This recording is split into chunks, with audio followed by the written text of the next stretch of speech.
큐비즘 지문에 대해서 한번 분석을 해볼 겁니다. 자, 비문학은요, 여러분들 사실 내가 선지를 이제 틀렸는데, 이게 왜 답이고 이거 왜 답이 아니에요? 라고 했을 때 그 근거를 이렇게 찾아주는 건 그렇게 어렵지가 않습니다. 그러니까 학생들이 이 비문학을 공부할 때 시선과 관점을 좀 바꿔주셔야 되는 부분이 뭐냐면, 아, 그래. 절대적 기준을 제시하기 위해, 뭐, 만약에 적절하다 해봐. 그럼 절대적 기준을 제시하기 위해 있네. 아, 변화를 무시했네. 아, 변화를 무시했네. 맞네. 이거 통해서 얻는 게 뭐예요, 여러분? 이걸 통해서 여러분 뭘 배울 수 있어요? 우리 이게 비문학을 읽는다는 거는요, 이렇게 틀린 그림 찾기 하고 숨은 그림 찾기 하라는 뜻이 아닙니다. 무슨 말을 하고 싶은 거냐면요, 여러분들 선지 해설 당연히 선생님이 해줄 건데요, 선지 해설보다 여러분들이 더 집중하셔야 되는 건 뭐냐면, 선생님이 지문을 어떻게 읽는가를 보셔야 돼요. 내가 선생님이 지문을 읽는 방법이 있습니다. 그 방법은요, 왜 그렇게 읽는 거냐, 왜 그렇게 선생님은 체계화를 했냐면, 시험에 나오는 정보는요, 정해져 있기 때문에 그렇습니다. 뭐라고요? 지문 속에 정보들이 나열되어 있죠. 그리고 그 수많은 나열되어 있는 정보들 간의 어떤 관계와 연결성을 찾아주는 거잖아요. 근데 그 정보들, 그 연결이 되는 지점들이 정해져 있다고요. 그건 왜 그러냐? 사실 시험이기 때문에 그런 게 아니고요. 모든 인류가, 정말 한국인을 포함한 모든 인류가 글을 그렇게 쓰기로 합의되어 있고 약속되어 있기 때문에, 이런 글자, 이런 문장 구조가 오면 내가 이 말을 하고 싶은 거야. 이 정보를 너에게 지금 이런 방법으로 전달하고 있는 거야. 그러니까 알아봐줘. 라고 약속돼 있는 거기 때문에 그렇습니다. 그런 부분들에 좀 초점을 맞춰서 선생님이 수업을 진행할 건데요. 여러분들도 선생님은 저 문장을 읽을 때 왜 저렇게 반응하시지? 왜 저 정보를 저렇게 연결해서 처리하시지? 읽어내실 때 왜 저런 방법을 통해서 정보를 연결하시지? 이런 부분들에 집중을 하셔야 비문학 실력이 빨리 늡니다. 아시겠죠? 자, 먼저 보도록 할게요. 선생님은 먼저 선생님의 루틴입니다. 지문의 앞에 항상 이렇게 번호를 씁니다. 보통 5문단, 6문단 정도로 구성되어 있는 지문이 제일 많습니다.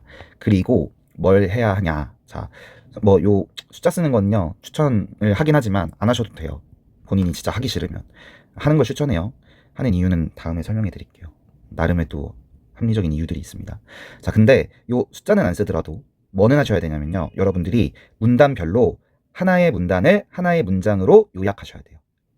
문제를 풀 땐 안 해도 돼요. 문제를 풀 때는 좀 시간이 촉박하니까. 근데 여러분들이 이렇게 문제를 다 풀고 스스로 분석하고 지문을 해설할 때에는요, 반드시 한 문단에는 하나의 중심 문장만 있기 때문에 이 하나의 문단, 5줄에서 7줄 정도 되는 이 하나의 문단이 한 7어절 이내로 어떻게 요약되어야 하는지를 본인 입으로 얘기해야 됩니다.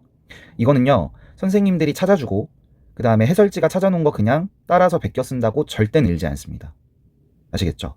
여러분들이 반드시 문단별로 이 문단의 주제가 뭐냐 적으시고 그걸 선생님이 적은 것과 비교해 보세요.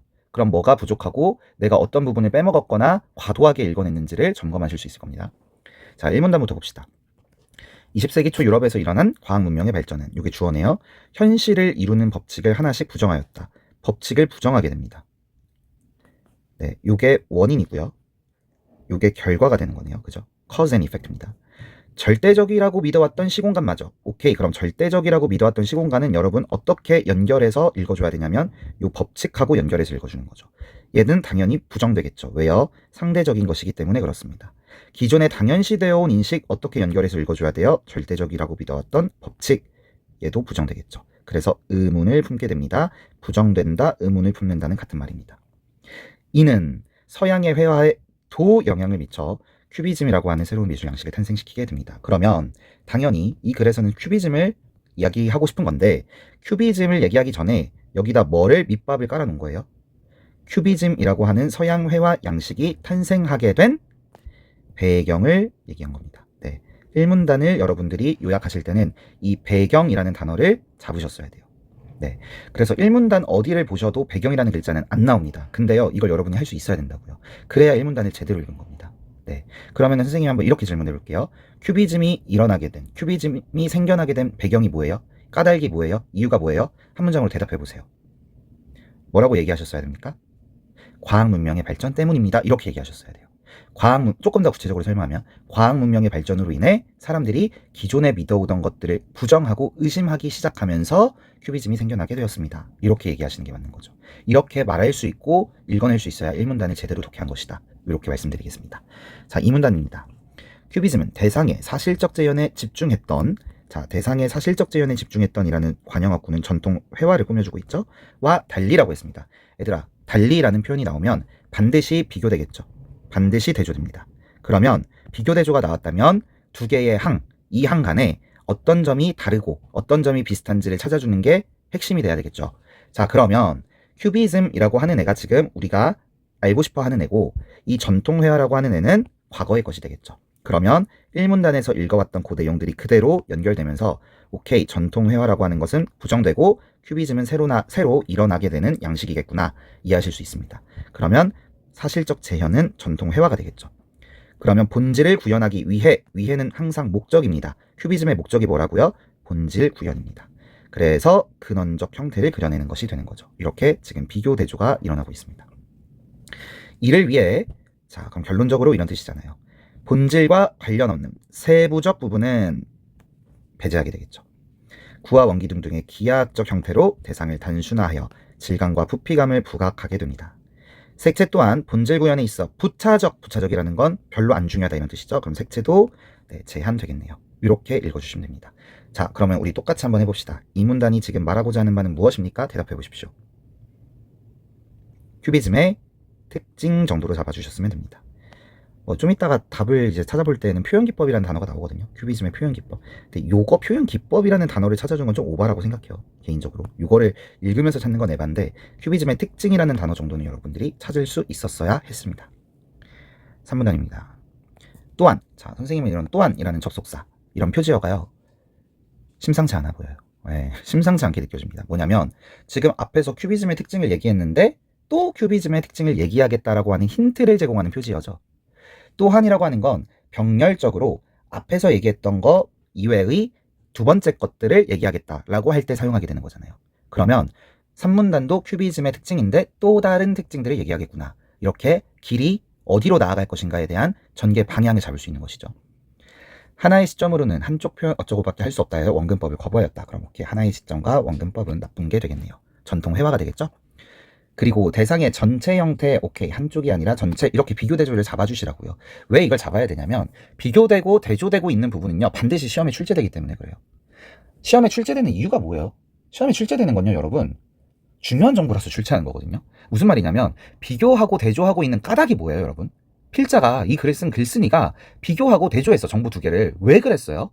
내가 말하고 싶은 걸 강조하고 싶으니까 비교 대조하잖아요. 그러면 당연히 한쪽이 아니라 전체, 이런 비교 대조되고 있는 단어들을 잡아야 그게 선지에서 등장한다고요. 그러면 문제를 풀 수 있는 거고, 이걸 못 잡으면 문제를 못 풀어. 근데 여기 만약에 1번 선지에 뭐 한쪽 형태를 뭐 어쩌고 하면 중요시했다, 큐비즘은 한쪽. 근데 이거 내가 읽을 때는 적절하다고 봤어. 근데 틀렸대. 왜 틀렸지? 아, 그렇네, 여기 보니까 틀렸네. 이게 무슨 의미가 있냐고요. 이거는 숨은 그림 찾기 하는 거잖아요. 이런 식으로 비문학 공부에서는 실력이 안 늡니다. 그래서 여러분들이 조금 더 이 지문을 열심히 분석하고 해부하고, 그리고 선생님이 읽어내는 방법과 계속 동일하게 가져가기 위해서 노력해 주셔야 비문학을 제대로 읽어낼 수 있습니다.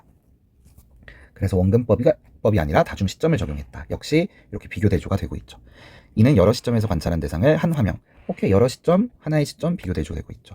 근데 이거를 뭐 우리가 하나하나 다 외울 게 아니라, 이 말하자면 하나의 시점과 여러 시점, 한쪽과 전체, 원근법과 다중 시점이 서로 어때요? 다 같은 말이잖아요. 그러니까 이렇게 정보 간의 연결성이 생기죠. 링크가 생기죠.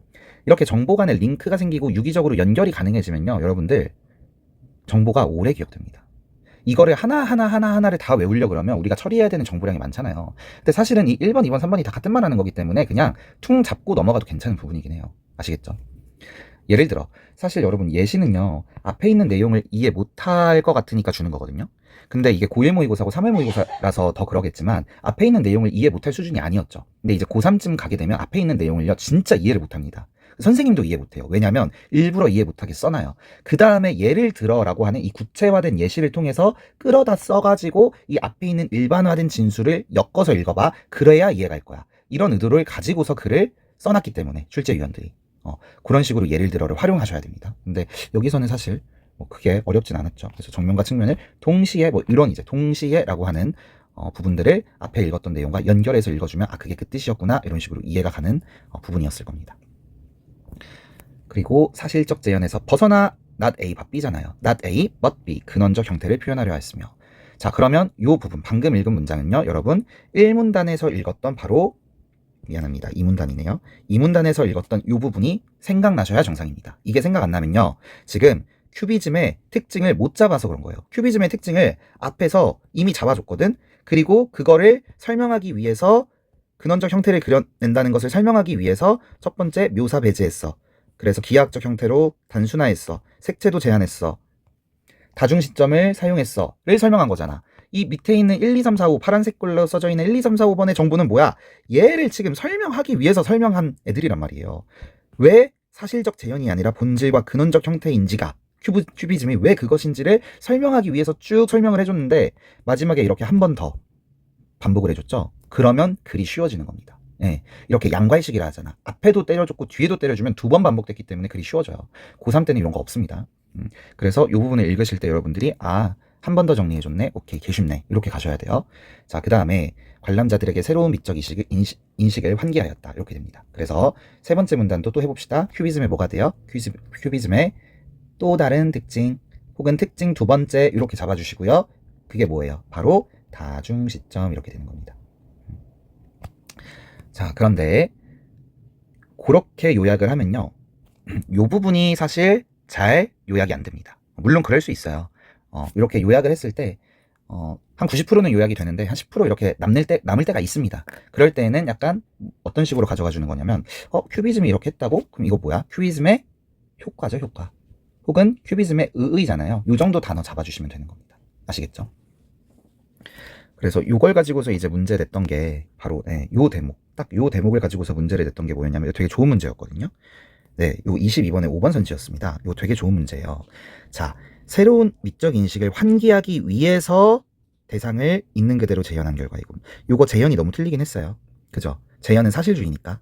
그런데 만약에 뭐 대상의 본질을 구현하기 위해 뭐 근원적 형태를 어쩌고 저쩌고 한 것이겠군, 이렇게 써 있다고 해봅시다. 그러면 적절해지나요? 그거를 물어보고 싶습니다. 그렇게 해도 적절하지 않죠. 요거를 잡아주는 게 되게 중요한 대목이었습니다. 왜 그렇습니까? 새로운 미적 인식을 환기하게 된 것은 뭐예요? 큐비즘의 효과. 효과라는 말은 즉 결과라는 뜻이에요. 큐비즘이라고 하는 미술 양식을 통해 이런 결과, 이런 효과가 생겨났어라는 뜻이죠. 그런데 여기 보세요. 새로운 미적 인식을 환기하기 위해서 본질과 근원을 어쩌고 했군, 이러면 선후관계가 바뀌어버렸죠. 그죠? 본질과 근원을 열심히 구현하다 보니까 미적 인식이 환기되는 결과에 이른 건데, 이 위해라고 하는 구절은 목적이잖아요, 목적. 큐비즘의 목적이 지금 미적 인식을 환기하기 위해서 생겨났습니까? 그게 아니죠. 이런 식으로 정보의 어떤 선후관계나 정보의 어떤 위계관계를 뒤집어 버립니다. 바꿔치기를 해버려요. 그러면 잘 안 보입니다. 왜? 이거 큐비즘의 특징 맞거든요. 얘도 큐비즘의 특징 맞거든요. 그래서 둘 다 큐비즘 얘기니까 적절하겠군이라고 낚시를 당하는 거죠. 네, 그런 식으로 여러분들이 이 문제를 분석하고 지문을 분석할 수 있어야 되겠습니다. 3문단입니다. 대상의 형태를 더 다양한 시점으로 보여주려는 시도. 네, 다양한 시점으로 보여주려는 시도 패러프레이징 해보세요. 네 글자로 패러프레이징 하시면 뭡니까? 바로 다중 시점이죠. 이렇게 연결이 되는 거, 이런 거 다 잡아주셔야 됩니다. 글을 읽을 때 이런 걸 못 잡아주면 글이 안 읽히는 거예요. 다중 시점의 극단화로 치달았다. 극단화라는 단어에는 이미 부정적 뉘앙스가 들어있죠. 네, PS 구조 나왔습니다. PS는 Problem and Solution 구조입니다. 어떤 글이 전개되다가 어떤 문제점이 발생하잖아요. 그런 문제를 해결하기 위해서 반드시 어떤 해결책을 내놓습니다. 뭐 원인을 제거한다든지 새로운 해결책을 내놓는다든지 등을 통해서 이 문제 상황을 해결해야 됩니다. 이 시기의 큐비즘을 분석적 큐비즘이라고 일컫는다. 자, 이 문장을 읽자마자 선생님은요, 오케이, 큐비즘을 분류했네. 큐비즘을 분석적 큐비즘 A로 분류했네. 그럼 B하고 C 나오겠다. 이게 그냥 느껴져요. 여러분도 느껴져야 돼요. 왜요? 이 시기의 큐비즘이라는 단어가 얼마나 의미심장한지 여러분 생각해 보세요. 네.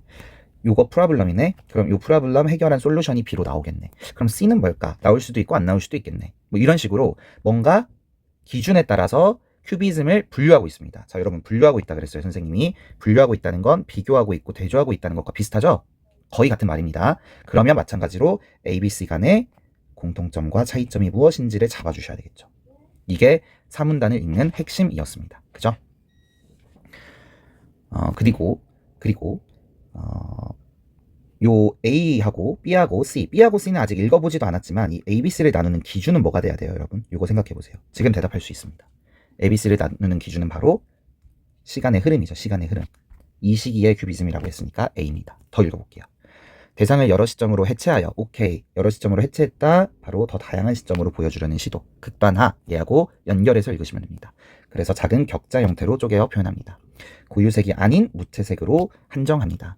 그러면 이 분석적 큐비즘은, A라고 하는 분석적 큐비즘은 큐비즘의 어떤 특징들을 다 그대로 가지고 있네요. 그죠?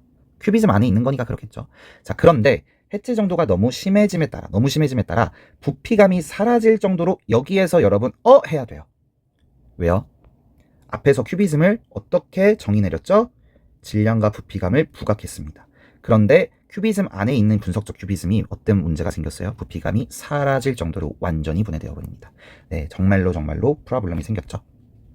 이로 인해 자, 결과입니다. 원인과 결과네요. 관람자는 대상이 무엇인지조차 알아볼 수 없게 되었고, 제목이나 삽입된 문자를 통해서만 대상이 무엇인지 추측할 수 있게 되었습니다. 자, 그렇다면 이걸 통해서만 추측할 수 있게 됐다는 걸 바꿔서 뒤집어서 얘기하면 뭐예요? 그림 자체를 보고서는 이제 추측할 수 없게 되었다. 이렇게 읽어주셔야 되는 거죠. 됐습니다. 자, 그러면 격자와 무채색과 부피감이 사라진 이런 문제들, 그래서 알아볼 수 없게 된 이 문제를 어떻게 해결할 것인가가 5문단에 나올 겁니다. 그래 전개 방향이 예측이 되는 거예요. 5문단 봅시다. 네, 그 문제입니다. 4문단을 또 한번 받아주고 있어요. 그러니까 이런 식으로 계속 4문단을 한 문장으로 또 요약해줬죠. 이러면 글이 쉬워지는 거거든요, 여러분. 근데 여러분, 쉬운 글만 시험에 나오는 건 아닙니다. 요게 쉬운 글일 뿐이죠. 그죠? 큐비즘은 화면 안으로 실제 대상 혹은 실제 대상의 특성을 잘 드러내는 화면 밖의 재료들을 끌어들였다. 네, 화면 밖의 재료들을 끌어들인 게 솔루션이 되겠네요. 근데 여기까지 읽었을 때 잘 무슨 말인지 이해 안 가죠? 화면 안으로 화면 밖의 재료들을 끌어들였다. 그냥 이 정도만 잡아주시면 돼요. 화면 안으로 화면 밖의 재료들을 끌어들였구나. 근데 화면 밖의 재료들은 실제 대상이거나 실제 대상의 특성을 잘 드러내는 애들이구나. 이게 확 와닿지 않습니다. 그래서 예를 들어가 나오는 거예요. 이런 식으로 읽는 연습을 여러분들이 해주셔야 돼요. 여기 바로 한 문장을 읽었을 때 내가 해결이 안 돼도 뒤에서 반드시 해결이 되면서 정보 간의 연결, 요 정보가 요 정보와 연결되면서 해결될 것이다 라고 하는 자신의 독해력에 대한 믿음, 이런 것들이 있어야 이거를 뚫어낼 수 있습니다. 그리고 종합적 큐비즘이라고 하는 단어 B로 잡아주셔야 되겠죠. 종합적 큐비즘은 파비의 권례가 있다. 화면에 신문, 벽지, 실제 종이를 오려붙여 대상의 특성을 표현하는 기법이다. 네, 여기까지 읽었을 때 신문이나 벽지 등의 실제 종이가 화면 밖의 재료들 말하는 거네, 연결하는 건 오바예요. 못합니다, 대부분. 그런데 어디에서 하는 거예요? 예를 들어 나무 탁자의 질감을 표현하기 위해 화면에 나뭇결 무늬의 종이를 직접 붙였다. 이 정도에서 이제 여러분들이 어떻게 읽어주셔야 되냐면, 얘가 얘랑 똑같은 애들이구나. 나뭇결 무늬의 종이가 화면 밖의 재료고 실제 종이고 걔네들을 끌어들여서 어디다가 화면 안으로, 즉 그림 안으로 갖다 붙였구나. 그렇게 되니 결과적으로 어떤 결과가 일어나요? 색채도 다시 살아나게 됩니다. 그래서 색채도 해결됐고 부피감 문제도 해결됐고 알아볼 수 없게 된 문제도 해결이 됐겠구나. 이렇게 A와 B의 공통점 차이점을 잡아줬습니다. 그죠? 자, 그러면 여기까지 한번 요약. 자, 첫 번째, 분석적 큐비즘의 원인이 뭐예요? 대답해보세요. 분석적 큐비즘이라고 하는 문제가 생겨난 원인은 뭡니까? 바로 다중시점의 극단화죠? 그 결과는 뭐예요? 그러면 분석적 큐비즘 A의 결과는 부피감이 사라져서 알아볼 수 없게 됩니다. 이걸 해결하기 위한 방법이 뭐예요? 종합적 큐비즘이죠? 그 종합적 큐비즘은 화면 밖의 재료를 쓰는 겁니다. 이렇게 요약할 수 있으면 돼요. 자, 그러면 4문단을 한번 다시 요약해보면 어떻게 요약할 수 있어요? 분석적 큐비즘의 문제 혹은 분석적 큐비즘의 특징, 이 정도입니다. 5문단은요, 종합적 큐비즘의 특징이 되는 거죠.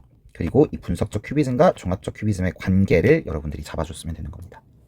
마지막 6문단, 대상의 근원적 형태 보자마자 1문단에 2문단에 나왔던 얘기 또 반복하네. 새로운 방법을 모색합니다. 실제에서 해방했다. 오케이. 실제는 아까 뭐였니? 실제는 사실적 제어는 전통 회화였죠. 요 실제가 다 요런 거하고 연결되는 정보들입니다. 거기서 해방시켜줍니다. 표현의 가능성을 가져다 줍니다. 그래서 추상회화의 탄생에 영향을 미칩니다. 마지막에는 큐비즘의 이 정도 되겠죠. 그리고 1문단에서는 큐비즘이 생겨난 배경이었다면 마지막에는 큐비즘이 추상회화를 만드는 배경으로 작용했다라고 하면서 큐비즘이 또 어떤 영향을 미술사에 주었는지를 그 의의를 설명하며 마무리되고 있는 문단이었습니다. 됐죠? 이렇게 정리하시죠.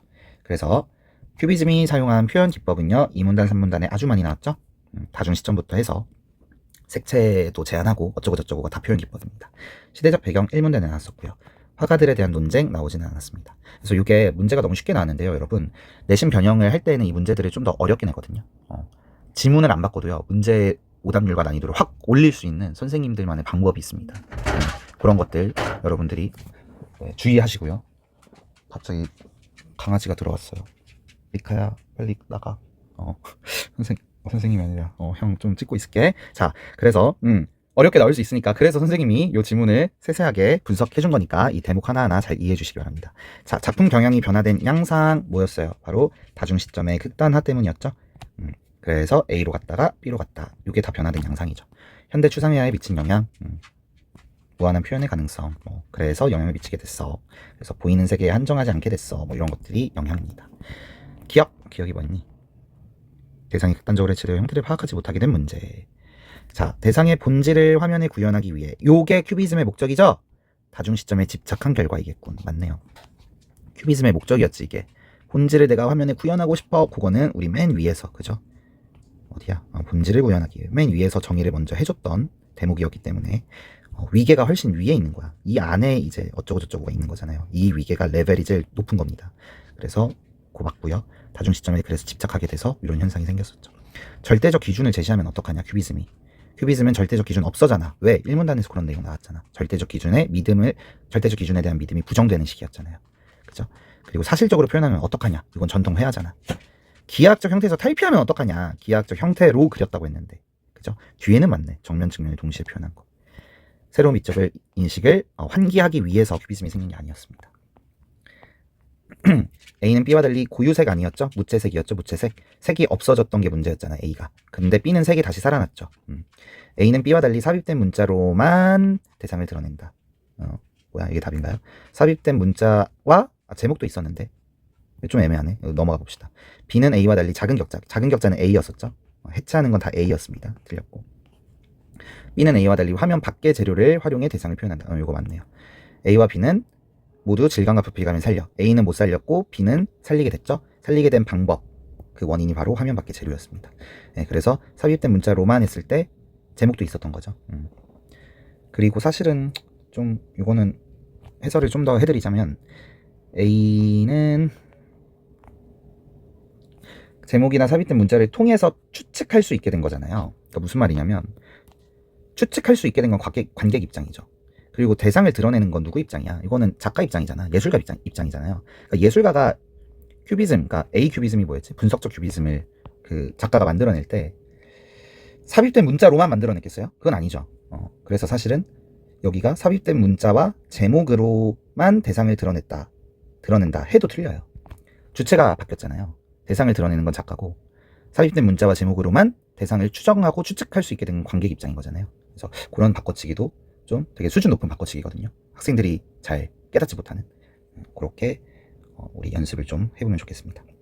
자, 생략되어 있다. 오케이. 사실주의랑 반대네. 부피감. 오케이. 이 문단을 읽었네. 단순화. 오케이. 기하학적 어쩌고 단순화. 이 문단을 읽었네. 하나가 아니다. 오케이. 원근법 아니네. 이런 게 생각나야 돼요, 여러분. 보기를 읽을 때. 그러니까 보기를 읽을 때 아무 생각 없이 읽으면 안 되고요. 지금 이 포인트들 다 잡아주셨어요. 그게 정상입니다.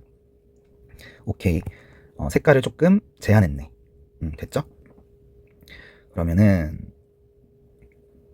적절한 거는 빼고요. 적절하지 않은 것만 보자. 자, 풍경의 모습이 실제와 다른 것은 여기까지 맞아요. 관찰한 대상이 무엇인지 추측할 수 없도록 하기 위한 거예요. 아까 요 5번 선지하고 똑같은 낚시의 문제입니다. 그 문제의 함정을 구성한 원리가 동일해요. 큐비즘의 목적이 무엇인지 추측할 수 없도록 하기 위해서 하는 거예요? 아니에요.